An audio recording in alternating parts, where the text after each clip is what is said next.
भाजपा के वरिष्ठ नेता एवं महाराष्ट्र के पालक मंत्री चंद्रशेखर बावनकुले ने नागपुर जिले के नरखेड़ में बाढ़ प्रभावित 13 गांव, राहुल गांधी के कार्यक्रम, पुणे की घटना, नवनीत राणा की नाराजगी, पारशिवनी जमीन प्रकरण और किसानों को रॉयल्टी से राहत सहित विभिन्न मुद्दों पर अपनी प्रतिक्रिया दी। नरखेड़ के 13 बाढ़ प्रभावित गांव के पुनर्वास के बाद भी नागरिक सुविधाओं की कमी थी। विधायक चरण सिंह ठाकुर की मांग पर मुख्यमंत्री ने जरूरी सुविधाएं उपलब्ध कराने का निर्णय लिया है। अगले 6 महीनों में काम पूरा करने का लक्ष्य है। राहुल गांधी के कार्यक्रम को बावनकुले ने कांग्रेस की नौटंकी बताया। उन्होंने आरोप लगाया कि कांग्रेस युवाओं को साथ लेकर अपना राजनीतिक आधार मजबूत कराने की कोशिश कर रही है। जैन जी संवाद को लेकर बावनकुले ने कहा कि मुख्यमंत्री देवेंद्र फडणवीस युवाओं के बीच लोकप्रिय है। इस तर्ज पर महाराष्ट्र के अन्य हिस्सों में भी कार्यक्रम आयोजित किए जाएंगे। नरखेड तालुक्यामध्ये 13 गावं पूरग्रस्त होती। मागच्या 30 वर्षापूर्वी या गावाचं पूरग्रस्त म्हणून पुनर्वसन झालं, पण नवीन गावात लोक शिफ्ट झाल्यावर नागरिक सुविधा नव्हत्या। मी माननीय मुख्यमंत्री देवेंद्र फडणवीसजींचं आभार मानतो आणि आमचे आमदार चरण ठाकूरजी यांचेही अभिनंदन करतो।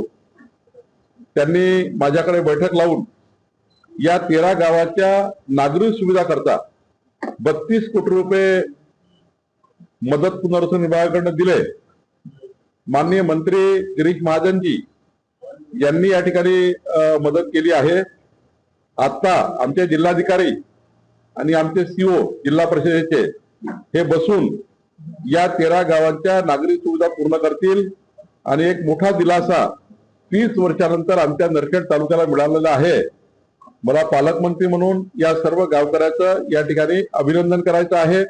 पुढच्या 6 महिन्यामध्ये हे संपूर्ण नागरिक सुविधाचे काम पूर्ण करायचे आहे। काँग्रेस पार्टीचं जे या ठिकाणी त्यांचा जो प्लॅटफॉर्म आहे, त्यांचा जो पक्षाचा आलेख आहे तो घसरतो आहे आणि संपत असलेली काँग्रेस पार्टीला जिवंतपणा मिळवण्याकरता विद्यार्थी किंवा युवकांचा साथ घेऊन थोडा बेस मजबूत करण्याकरता काम करत आहे।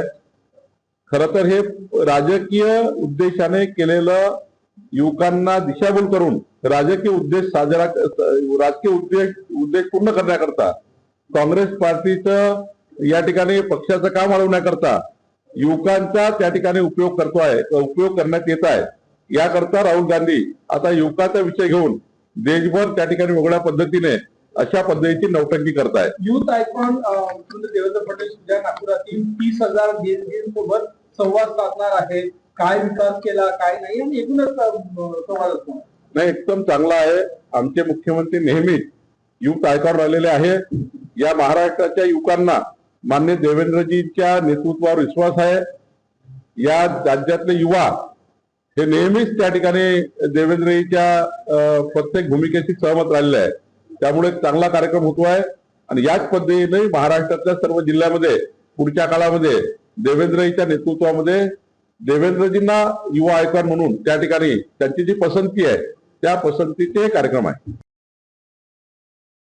पुणे की घटना को लेकर बावनकुले ने कांग्रेस पर युवाओं को भड़काने और राजनीतिक लाभ देने का आरोप लगाया। नवनीत राणा की नाराजगी पर बावनकुले ने कहा कि उनके भाजपा से जुड़े होने को लेकर कोई भ्रम नहीं है। उन्होंने हिंदुत्ववादी भूमिका को स्वीकार किया है और उनका राजनीतिक जीवन भाजपा के लिए समर्पित रहेगा।